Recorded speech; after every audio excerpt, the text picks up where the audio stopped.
నమస్తే రమగారు. నమస్తే జయ. రమగారు, మనము కొన్ని రకాల పూలని పూజకి వాడం. బంతి పూలు, అలాగే మొగిలి పువ్వులు. అద్భుతమైన సువాసన. మొగిలి పువ్వు ఎక్కడున్నా దాని పరిధిలో మంచి సువాసన వస్తూ ఉంటుంది. ఎందుకని భగవంతుని పూజకి ఉపయోగించాం రమ్మగారు? దీనికి ఏమైనా ప్రత్యేకంగా ఏదైనా కథ అట్లాంటిది ఏమన్నా ఉందా?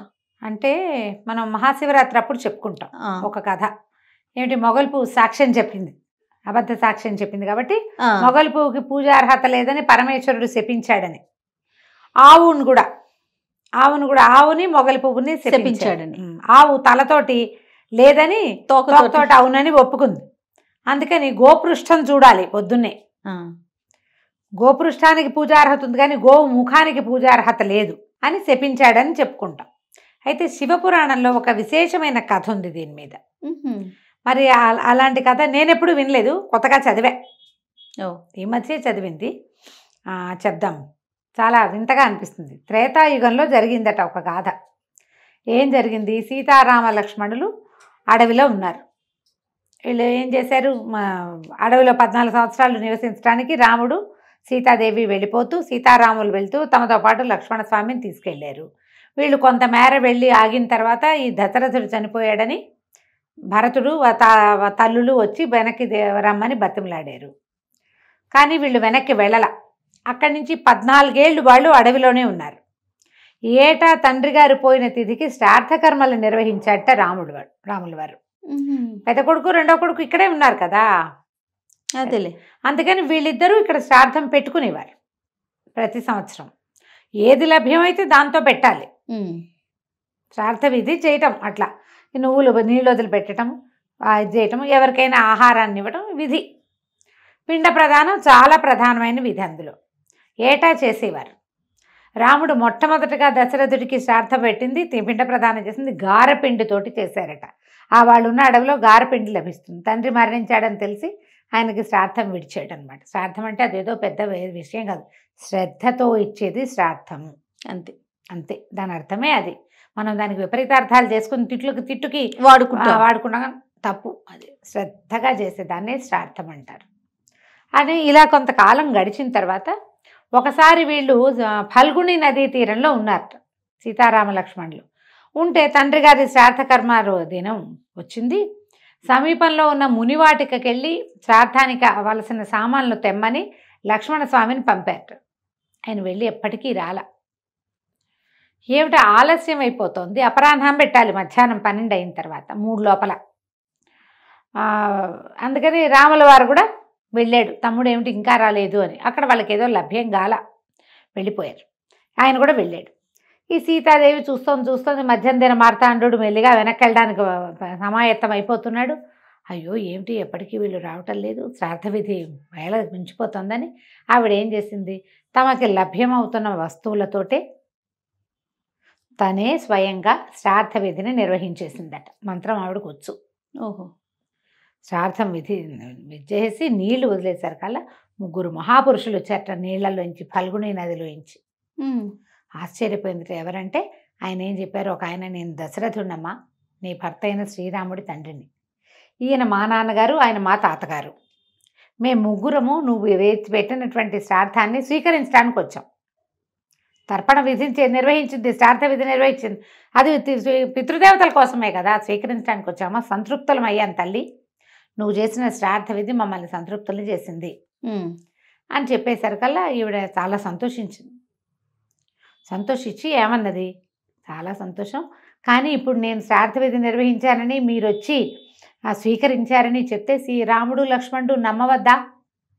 ఎక్కడా లేదు కదా లోకంలో, మీరు సంతృప్తులు అయ్యారని నేను చెప్తే నమ్ముతారో నమ్మరు అంటే, సరే నువ్వు చెప్పు.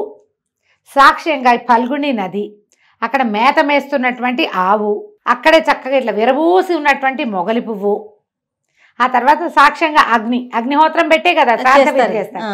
వీళ్ళ 4 సాక్ష్యం చెప్తారు అని, వాళ్ళ 4కి మీరు సాక్ష్యం చెప్పండి అని చెప్పి పితృదేవతల 3 వెళ్ళిపోయారు. ఈ లోపల హడావిడిగా రాముడు లక్ష్మణుడు ఇద్దరు వచ్చారు. అక్కడ ఏవో సామాన్లు లభించలేదు, ఆలస్యం అయిపోతుంది, సీత గబగబా వంట చేసేయమన్నట్టు అనేసరికల్లా ఆవిడేం చెప్పింది, కాస్త తటపటాయించి, ఈవిడ నేను శ్రాద్ధ విధి నిర్వహించాను, మరి మీ పితరులు వచ్చి సంతోషపడ్డామని చెప్పారు, వీళ్ళు నలుగురు సాక్ష్యం అన్నది. రాములు వారు ఆశ్చర్యపోయారు. లోకంలో ఎక్కడా లేదే, కోడలు శ్రార్థం పెట్టడం ఎక్కడైనా ఉందా? అదే ఆ కోడలు పెట్టిన శ్రార్థంతో తృప్తి పడ్డం కూడా ఎప్పుడు వినలేదు అని నలుగురు కేసి చూసేట. సాక్షులు నలుగురు నోరెత్తలేదు. ఎత్తల చెప్పల. సీతాదేవి అవమానపడింది, కష్టంతో వచ్చింది ఆవిడికి. వీళ్ళు సరే ఇంకేం చేస్తుంది, ఆవిడ వంటకు ఉపక్రమించింది ఇంకేం చేయలేక.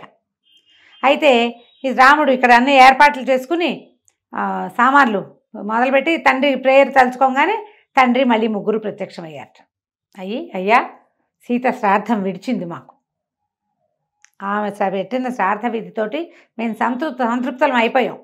మీరు ఇక శ్రాద్ధ విధి చెయ్యొద్దు, ఈ సంవత్సరానికి పితృశేషం ఆమె శ్రాద్ధ విధి నిర్వహించగా మిగిలింది కదా, అది భుజించండి, ఇక మీరు విధి చేయవద్దు అని చెప్పేసరికి అప్పుడు ఆయన ఆశ్చర్యపోయాడు రాముడు. తండ్రి తాత వచ్చి చెప్పారు, ఇంక నమ్మాలి. అప్పుడు సీతాదేవి అందట వీళ్ళు నలుగురు వల్ల నువ్వు నమ్మలేదు అని ఈ నలుగురిని శపించిందట సీతాదేవి. ఫల్గుణి నదిని నువ్వింక కనపడవు, అంతర్వాహినిగా ఉండు. దండకారణ్యంలో అంతర్వాహినిగా ఫల్గుణి అనే పేరు. ఫల్గుణి ఈ నది ఉన్నది, అది కనపడదు కానీ నది ఉంది లోపల, అంతర్వాహినిగా ఉండమంది. అక్కడి నుంచి ఆవుని పొద్దున్నే నీ మొహం చూడకూడదు ఎవరు అని ఆవుని శపించింది. పొద్దున్నే గోముఖం చూడకూడదు, గోపృష్టం చూడొచ్చు. దాని మీద విషయం చెప్దాం మళ్ళీ ఇంకోటి.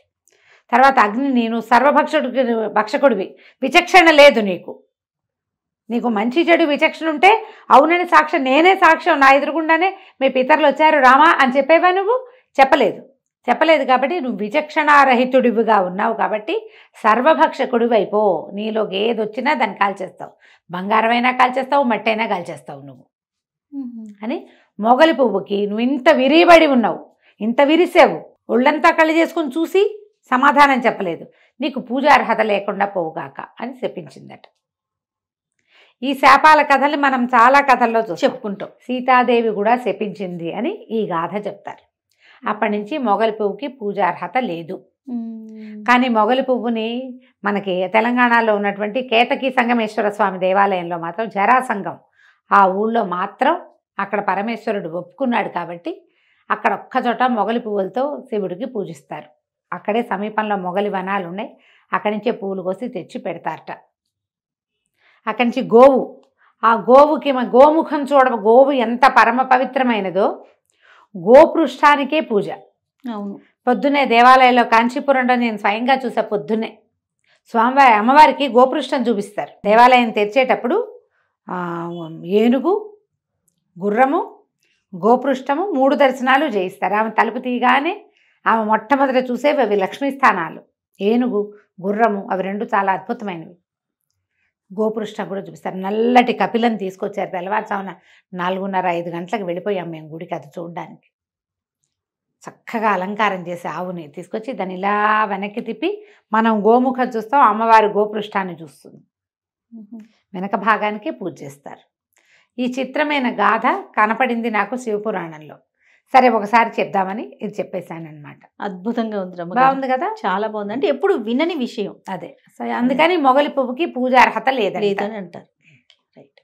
నమస్తే. నమస్తే.